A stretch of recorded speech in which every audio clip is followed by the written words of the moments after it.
from the lines across the ocean to the land beyond the mountains, through the Sahara, we bring on-spot news, live analysis, expert discussions on trending stories in politics. Hello, good evening, and thank you for joining us. This is Atlantic Television Network, and the program is called Press Roundtable. It's a convergence of media practitioners who dissect news and current affairs to provide the right balance. Today on Press Roundtable, we will be discussing, first of all, coming from Abia State, we will have a soldier commit suicide. And Delta State, man beaten to death over missing phone.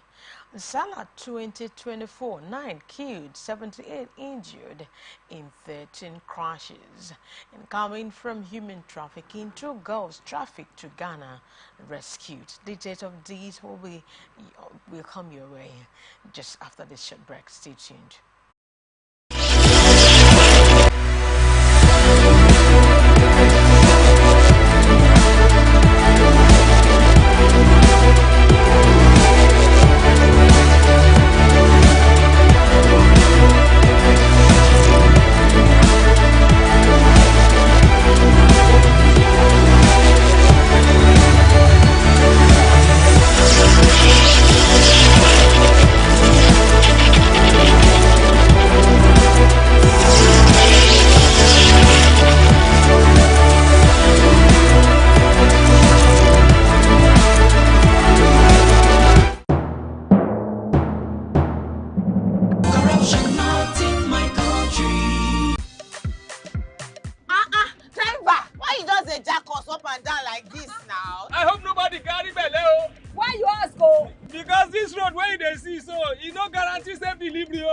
We just vote for government, but we not get good governance. At all. Roads so no day.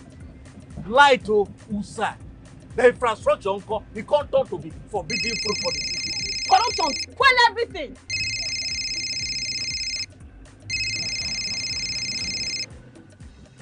Hello? Hello, madam. Good afternoon. Good afternoon. My name is Mrs. Ayeni. I am calling from the Ministry of Humanitarian Affairs. Okay. Okay, I've been expecting your call. Madam, remove this your phone from loudspeaker. Now my phone be like that. Hello? Are you there? I'm hearing you. Yes. We saw a copy of your invoice for computers, printers, and laptops. Yes. Are you working on them now? Ma, the prices you quoted are way too high now. Madam, sorry, please don't cost. We found the laptop you said is 1.8 million naira for 600,000 naira. Hello? Now my body network there. I can't hear you. Network is bad. Madam, we can hear you. Continue. Hello, I can't hear you. We call you back. That behavior not good now. Madam, now this kind behavior they kill our country. You suppose do things differently, make Nigeria for better. Corruption not in my country. This message is brought to you by the Akinfade Foundation, the Marketer Foundation, and with broadcast support.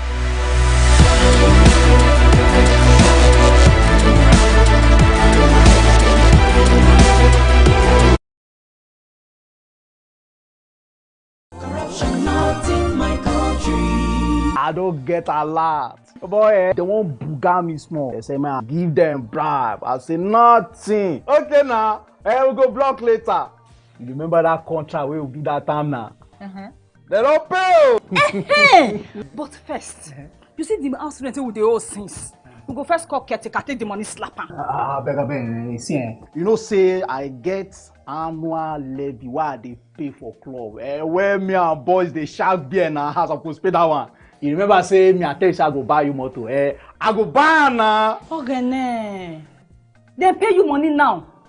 We don't they beg caretaker? Why would they beg landlord, old man, and they agree give us time? Money can't come now. You won't divert time. You said na corruption. Corruption, not in my house and not in my country. Sure? Sure. Corruption not in my country. This message is brought to you by the Akinfade Foundation, the MacArthur Foundation, and with broadcast support from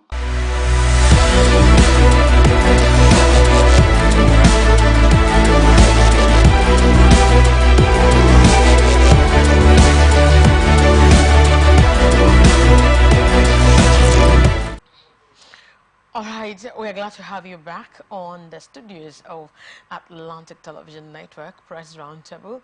Well, this evening, as usual, I have Kingsley Papami George. He is here this evening. Sir, good to have you again on the show. Right. Right, my name is Angel Wokoma Angelic Angel. Let's quickly go into the stories. A soldier attached to the 144 Battalion's Forward Operation Base, FOB, stationed at Ungwa High School, Aba, Abia State, has allegedly committed suicide. It was gathered that the incident, which happened Saturday, left soldiers at the base in shock as they wondered what could have led their colleague to take his life. The late soldier would have retired from active service in October. It was also gathered that the soldier, a senior non-commissioned soldier, Sergeant Major, whose name was given as Vitalis and hails from Okbala in Ngobala Council area of Imo State, shot himself in front of the FOB gate. The reason for the suicide in front of the military camp is still unknown, as he was said to have left no suicide note. Military sources further told our correspondent that until the soldier's death, there was no known case of domestic violence or work-related disciplinary action against him by the military authorities at the 144 Battalion of 14 Brigade headquarters or Hafia yesterday, respectively. It was also gathered that the soldier had disappeared without any trace for the past 2 weeks. Attempts to trace his whereabouts by colleagues as well as the military authorities were said to be unsuccessful. However, he was alleged to have returned to the FOB and shot himself to death. Effort to confirm the incident from the Army Public Relations Officer APRO 14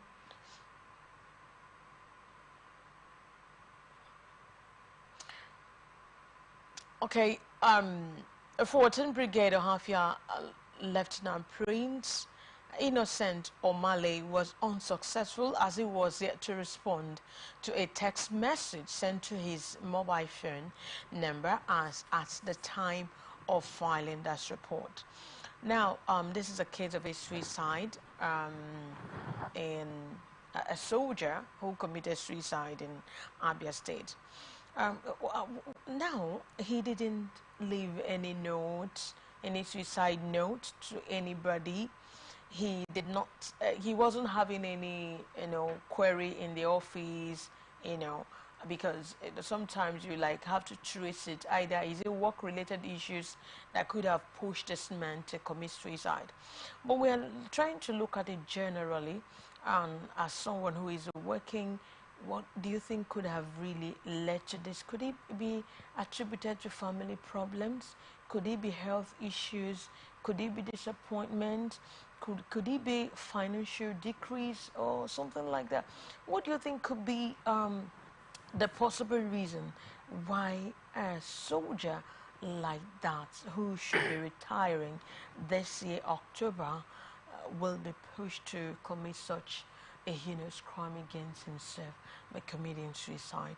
There are things you think that could really push this man into this suicide mission? For me, I think looking at the trend of explanations, it does appear that it is, or it may be connected to psychological problem. Okay. It's purely a psychological problem.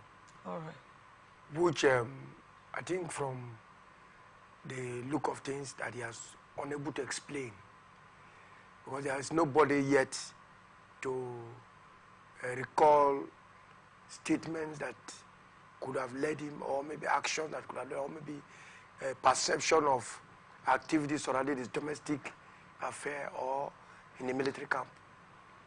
But what I want to say is that soldiers, being what they are well trained and disciplined in their duties.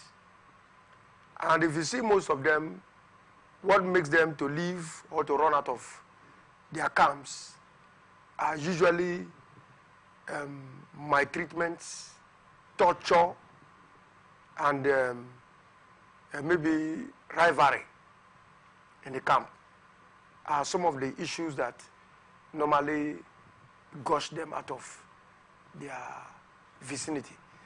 And looking at the issues that were raised there, was that this man had not been in the camp for 2 weeks, which means that he was out for something, maybe he didn't succeed for what he went for, and maybe issues of his absence must have been noticed, and maybe there were things that were coming after it, and maybe he thought that it may be things that he could not bear, and I decided to take such decisions.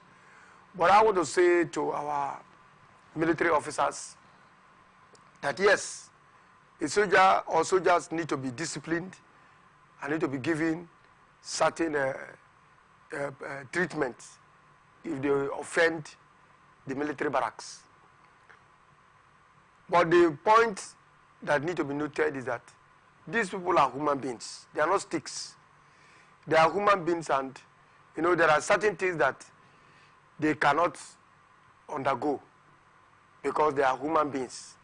And the military camps, we don't need to tell them what to do, but that it is necessary for them to always put their soldiers on refresher courses. Refresher courses sometimes bring back the emotional state of the person and psychologically build the mind of the person back to its original state.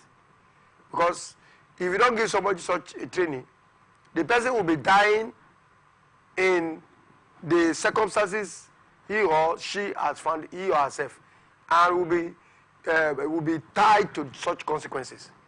So, we all know what happened in military camps. Of course, somebody that is not very good with your attitude or maybe your way of life will be coming after you at every point in time. Whether you are doing mistakes or you are not doing mistakes, the person will be finding fault and will be wanting to put you off balance. But look at a man that has struggled for years, and by October this year, he will be retiring. And look at how he died. To tell you that something very serious was after his life. It was actually after his life, and he could not bear it anymore, and decided to take it on this side. It's not actually a good story. It is not something that will motivate or will encourage our young people behind to come into the heroes camp. So what we are saying is that the military should, at this time around, investigate this matter properly. Look at the camp vicinity, investigate this matter properly, and then try to, frame up, regulations, activities, orientations, and in fact, counseling. If they don't have a counseling, that is, a counseling unit should be, the counseling unit should be reinvigorated or rehabilitated to ensure that from time to time, military officers should be given proper counseling and orientation, especially when they are going through rivalry and other attacks in the barrack, where they should channel those issues to without fear or favor. And such matters should be taken very seriously and addressed properly in a way that it will allow the officers relax. Soldiers have a time to relax and do their job properly. They should not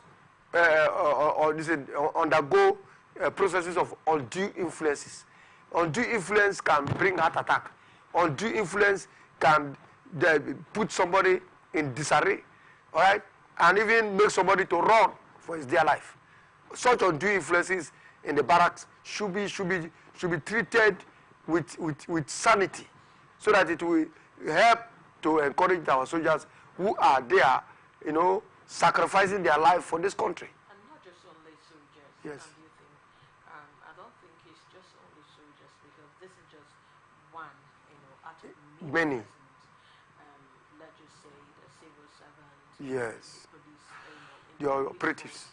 Yes, the security agencies. Yes. And I believe that some of them are supposed to really be cautioned, and not really just cautioning them when they err, but at some time they will also sit them together and find out what they are going through. Exactly. So these persons are protected.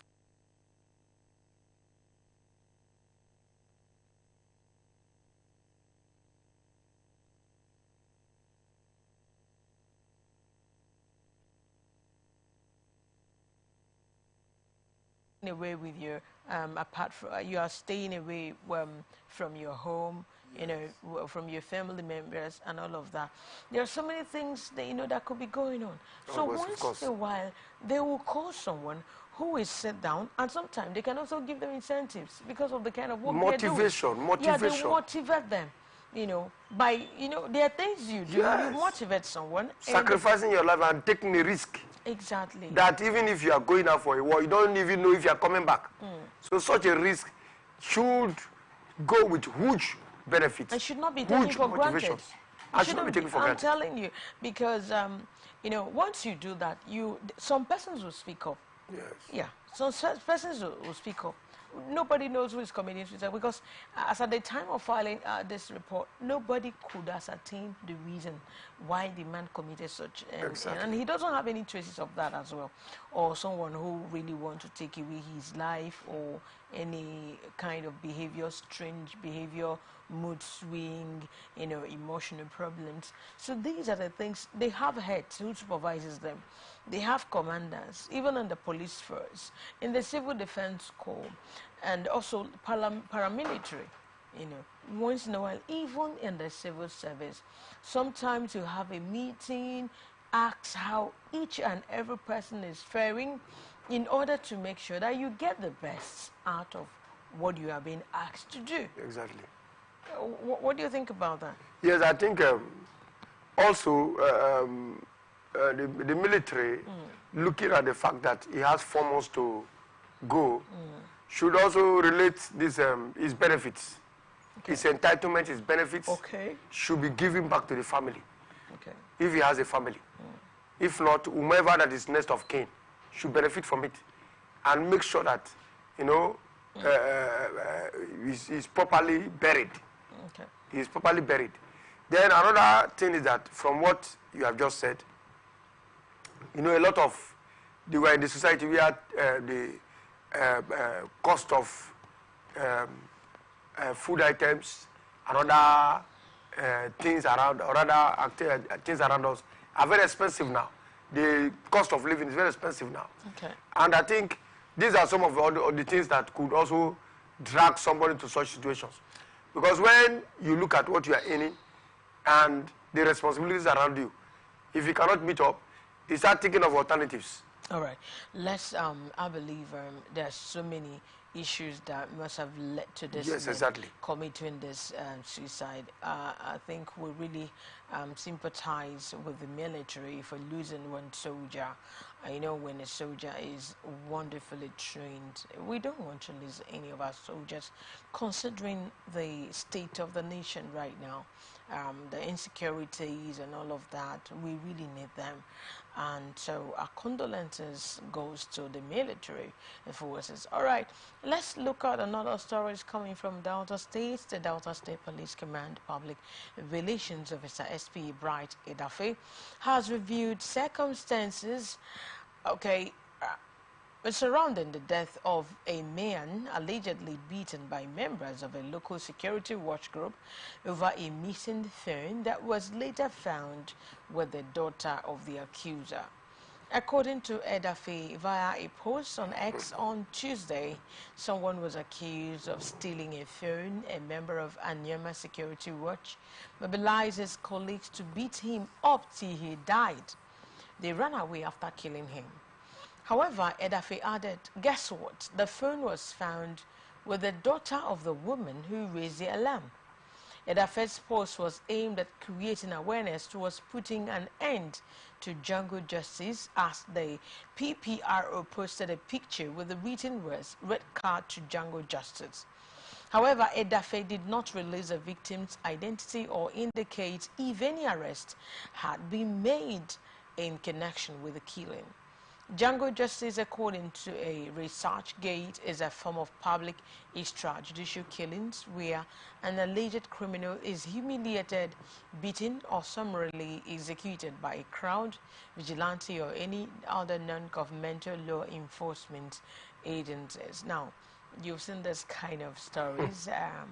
You lost something, and then the person who raised the alarm was later found in her own house. False alarm. Yes, you know, and after killing the person, after killing the person who was accused of stealing the said phone.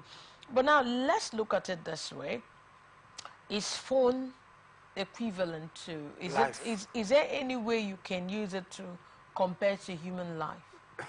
It's not possible. That's the question. It's not possible. You know, in law, they call it grand larceny. Yeah. Grand larceny meaning theft, stealing. Yes. When you move a particular item. Yes. And now they've not really made any investigation. Sure. But they took the law into their hands this time around. Now, what can you say? We're not lawyers here, but at least with our logical reasoning, yes, and yes. also looking at it in human standpoint, we could also come up with something. Now, this particular person's life is already lost, and this same person who raised the false alarm, the stolen item, was found in her possession, because it's the daughter. For as long as it's the daughter, is already in her possession. So she didn't really make much investigation or interrogation around before they beat this particular person to death. What's your take? What's your reaction on that? Yes, I think I will start from where you stopped. Yes. Looking at the fact that she had allegedly accused the wrong person. Accused the wrong person. Means that she is the principal suspect. That's the principal suspect. Ordinarily, where before you raise an alarm over an issue, although we know that somebody can forget, maybe the phone is with you, but you have forgotten where you dropped it, does not mean that you start accusing somebody on the spot because the person was present. That's one. Then number two, all of us know that a mere phone cannot be compared to human life. This is not different from what happened in the Ajayi Crowder Polytechnic, I think so. Okay. Yes, last week. It also happened that a student was beaten to death by his colleague, and the school authorities suspended them, and they were arrested. So what we want to say is that Nigeria has passed the age where they will see somebody who just stole a phone, not even a phone, any property at all.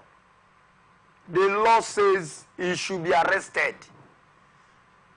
At that time that you caught him with the phone, he is still not guilty until the court ascertain that he is guilty and is sentenced to any form of imprisonment to serve the punishment. It is not right for a society, people in the society, because you caught a thief, you caught a person, do not give you the audacity, the effrontery and the gallantry to act on that crime to the extent of even giving that person injury or making him to shed blood to the extent that he died. Now, what's your own? It's murder. It's pure murder, and It's they murder. call it extrajudicial killing. Yes, okay, it's murder. That it amounts to that, and which is punishable. And the society is under not a jungle justice in the first place. Now, what's your own advice on this matter to anyone? Let me just say, in the community where you live, in the office, whereby you are looking for a particular thing. Yes. You know, what's your advice to someone who lost his item? Yes, I think the first thing that one should do when you lost an item is to take your time. Give yourself enough time, because certain times as human beings we lost memory. It happens to anybody at all, it happens. Yes. Because of maybe the issues around you and maybe the things that have been bothering you. It can come emotionally, and before you know, you have lost your senses. And you start looking for where you kept such things. And give yourself enough time to look for what you have lost. And don't be in a hurry. This issue looks like something that is in a hurry. And that was why, after the action must have been taken, was when the item was found. If enough time was given to the person who lost the item to look for the item, it would have not aggravated such situations, such situation. And I see this issue as a frame-up. To me, it's a frame-up. If it's not a frame-up, even those who that came for the mob would have asked the person who lost the item, have you actually searched very well? Please search very well. It was a frame-up, and quickly they acted on the frame-up and killed the soul. It's bad. I believe it's bad. I believe that everyone, it's horrible. Everybody will condemn this particular. It's condemnable. Very highly condemnable, because this is human life we are Honestly, talking about. You can't compare the person's life to the phone. With phone. Instead, it will be better to say, okay, you found it, it isn't, replace it. But I believe, can give the person time to replace it. Yeah, but then this is just accusation, because they didn't still find it. Because on him, if you find the phone on him, now, but I believe that he committed the offense, you would have found the phone on him, and then you indict him. The indictment should not even go to the extent of transferring the aggression directly by those persons. You would have called the police. Even the presence of the police will even make him, if he's in possession, to release the phone, because he'll be afraid that as the police is taking him away, it will be more serious in the police station. So he would have ordinarily volunteered to bring out the phone, but such processes were not followed. They quickly say, let us use the advantage to mob him and to do that, and they quickly did it. Otherwise, it would have taken some time. If they know that very person, it will have taken some time, because the person that you know, it will be difficult for you to transfer your aggression so quickly, having known that that person, all right, will not do such things. So I want to advise that such situations, proper investigation should be made, because now the people, it has taken almost 4 to 5 persons in a matter that would have been settled amicably. All right.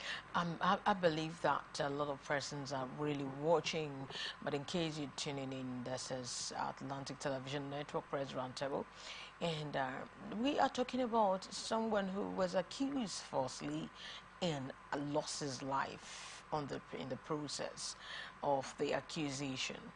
We're actually trying to say that if you lose any of your item, please ask question, or you report the matter to the police. This is a matter of taking the laws into one's hands. And once you take laws into your hands, the effects is always very bad. The end is always very bad. So we need to learn. We need to also follow due process, and be careful of who you are accusing.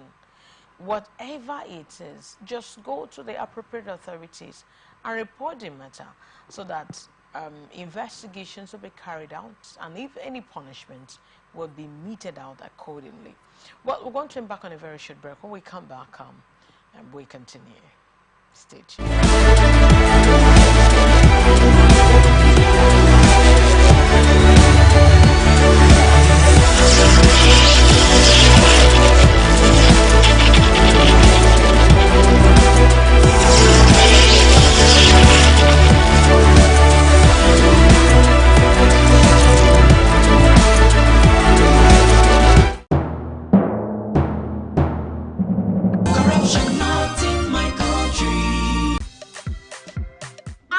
Driver, why you just dey jack us up and down like this now? I hope nobody carry belle o. Why you ask o? Because this road wey you dey see so, e no guarantee safe delivery o. We just dey vote for government, but we no get good governance. At all. Road so e no dey. Light o usai. The infrastructure nko, e come turn to be forbidden fruit for the city. Corruption spoil everything.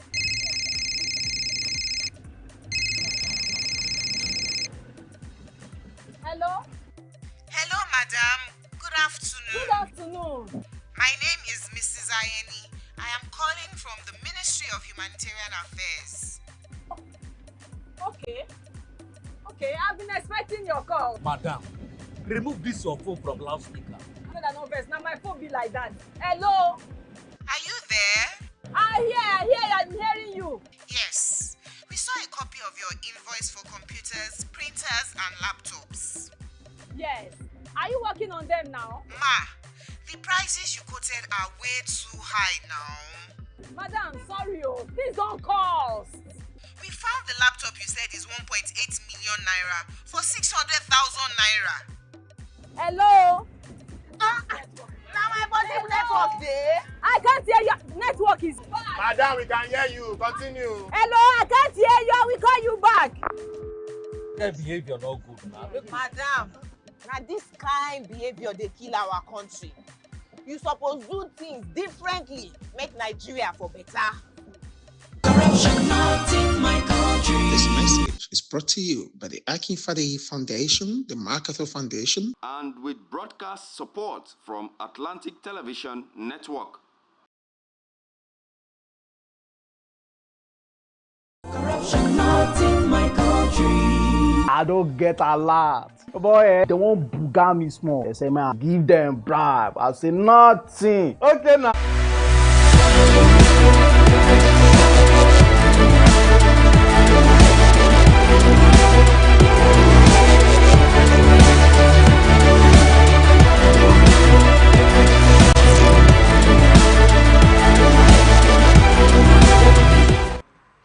All right, we're glad to have you back to the studios of Atlantic Television Network Press Roundtable.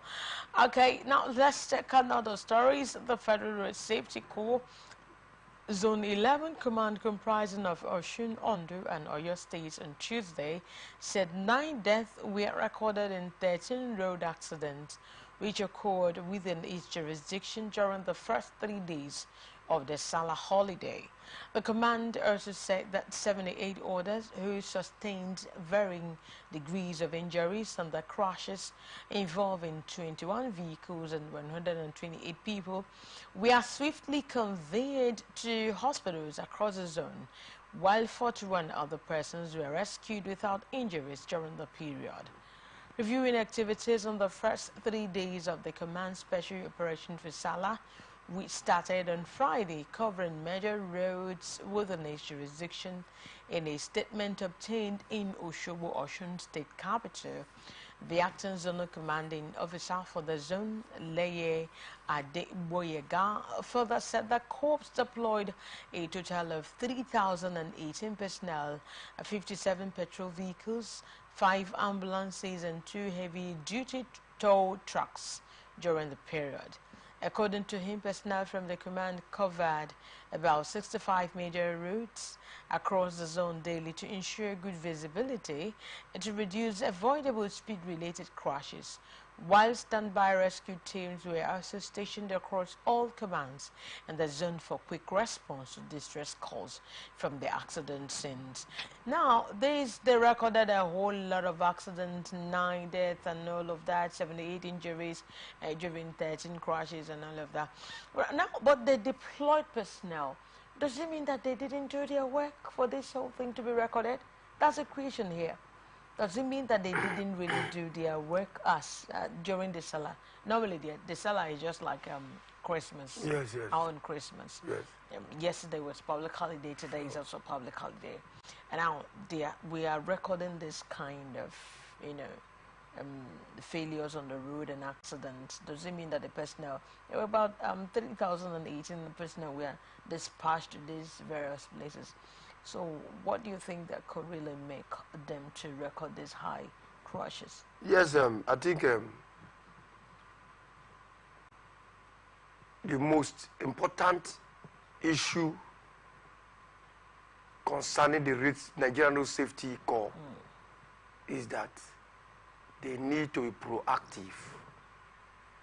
Proactiveness is what brings about reduction in accidents, especially in periods of festivities. They need to be proactive.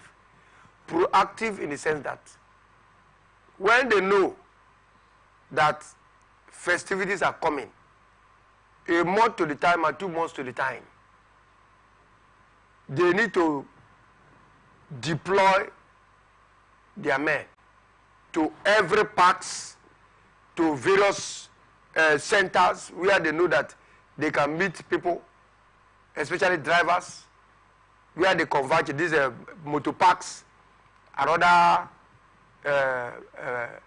established centers, and preach the word of safety.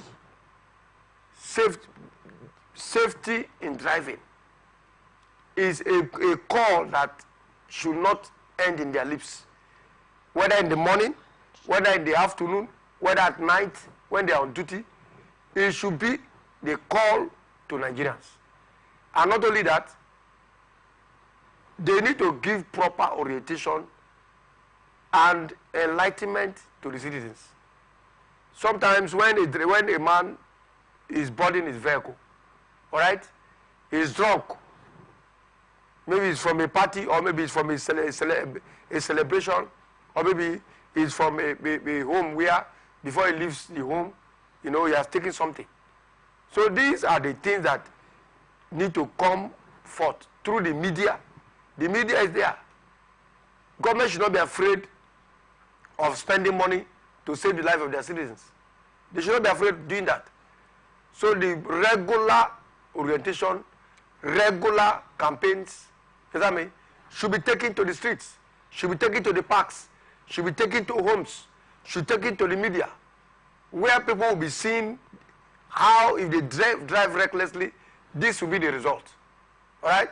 If they get drunk, this will be the result. If they get drunk, let them not drive. Some certain risks and dangers, need to be exposed to these people.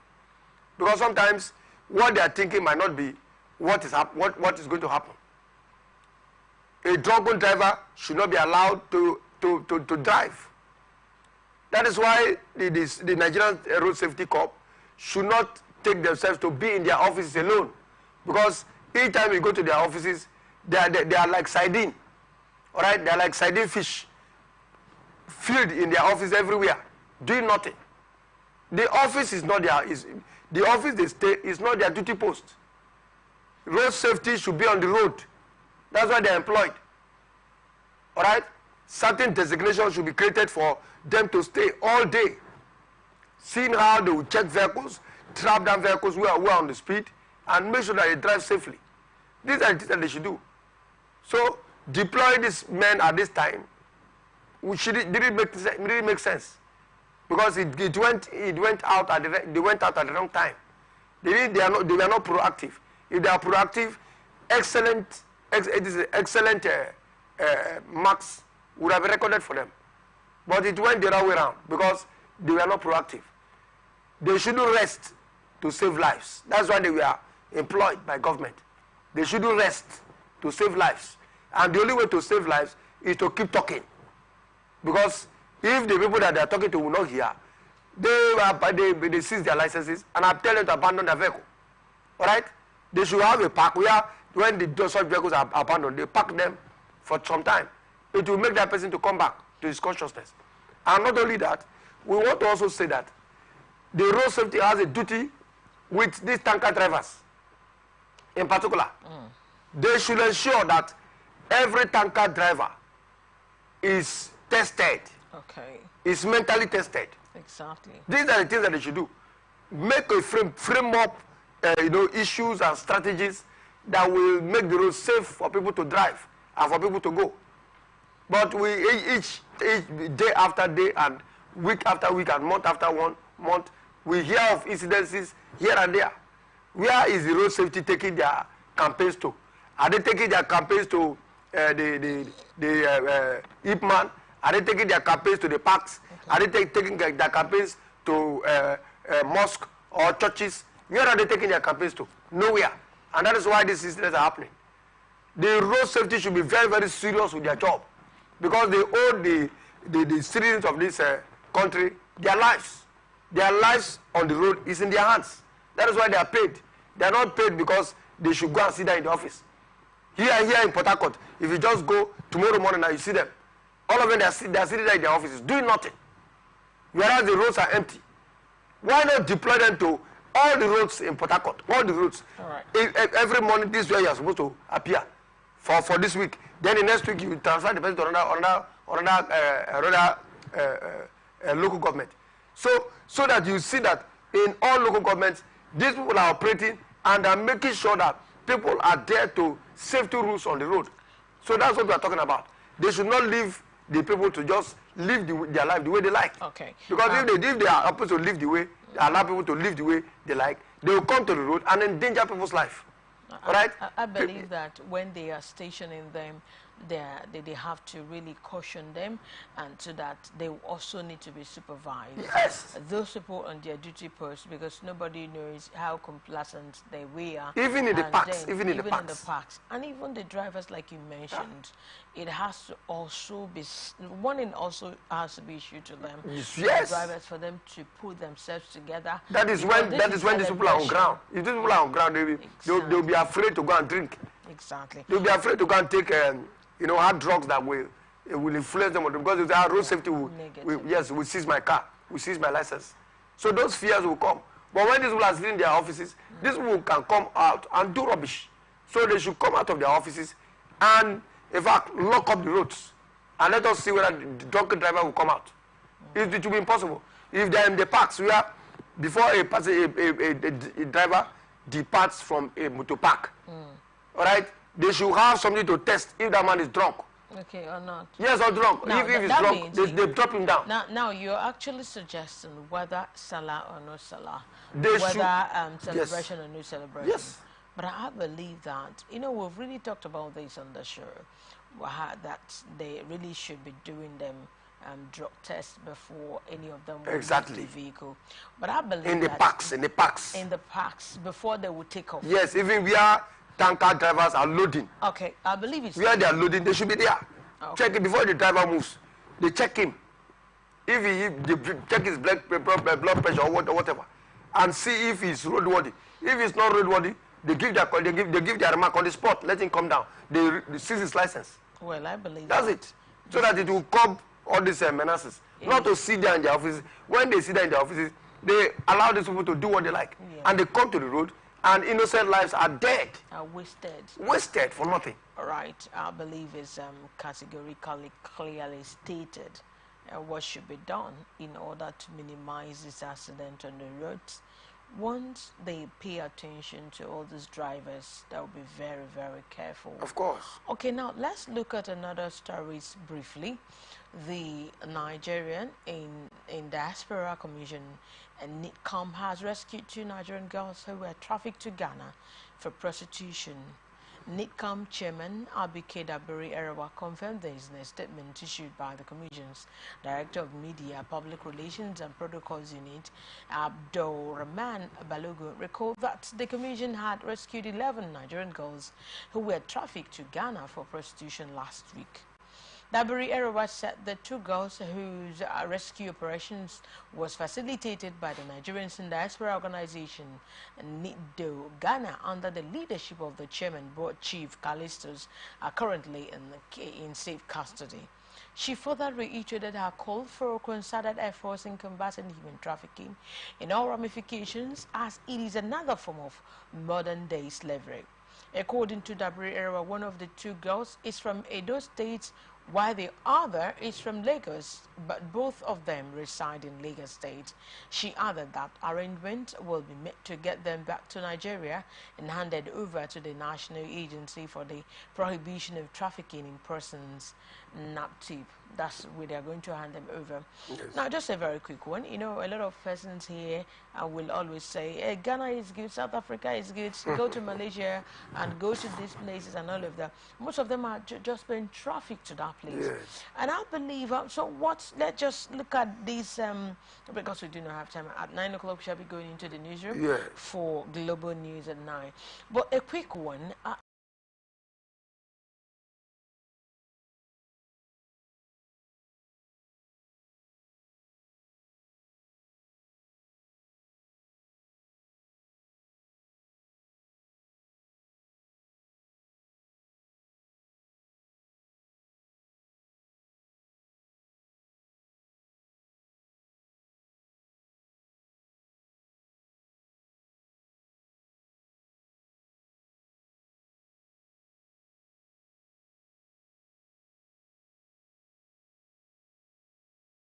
You were born in Nigeria, and Nigeria is safe for you. You cannot say Nigeria is not safe for you. We have what is called business venturing. Business venturing means that there are lists of businesses you can engage yourself legitimately. This one of traveling out of the country to go and do prostitution is not legitimate. Oh. It's the worst risk a woman can take for her life. It's quick money. We got money just now. It will take your life. All right? It will not give you any future hope. It will not sustain you, because after that period, you are still going back to it. So look for a business venture. There are so many trades around that you can do to sustain yourself, no matter what you are getting for the day.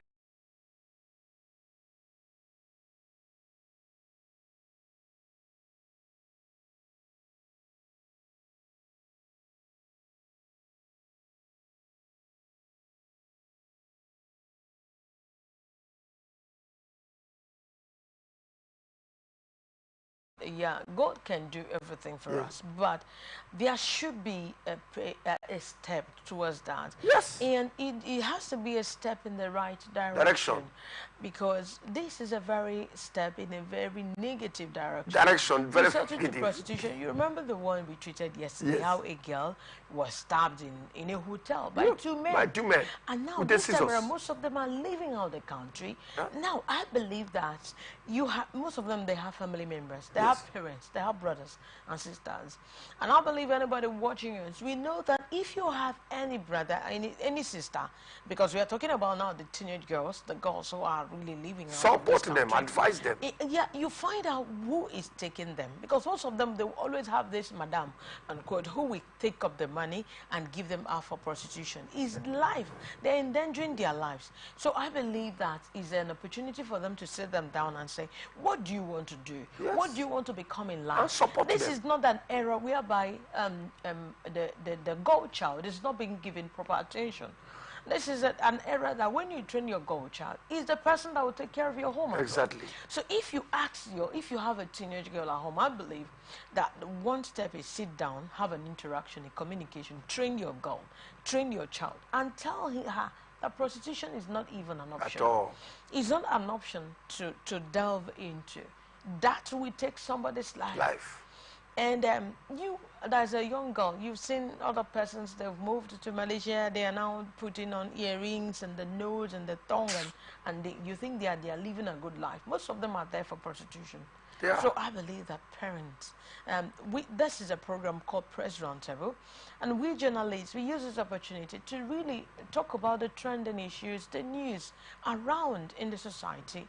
And that is the only program here that affords us the opportunity Yes. to speak up to parents, Sure. to guardians, because we all have those children at home. Yes. We all have those youngsters Yes. at home.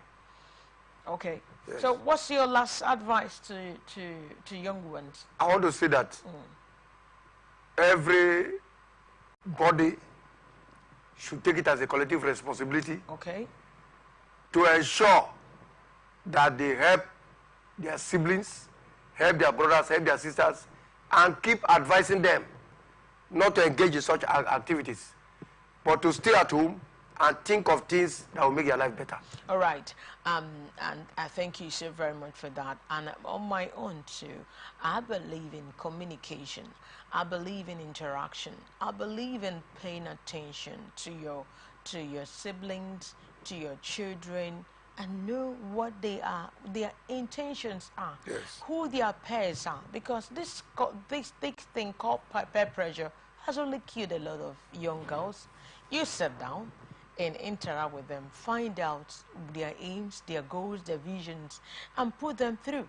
This way, we can really reduce this human trafficking. This is already connecting to prostitution. We can minimize this, and you won't have any victim at home. Okay, because I think it's a very, very sad news when we see them on the social media. Sometimes it breaks our heart. Sure. That's about you can go for today's program. Please stay connected on ATN Socials. You can follow and like our page. We're on Twitter on Atlantic TV Net. We're on Facebook. We're on YouTube and Atlantic Television Network. At 9 o'clock, we shall be stepping into the newsroom for the global news at 9.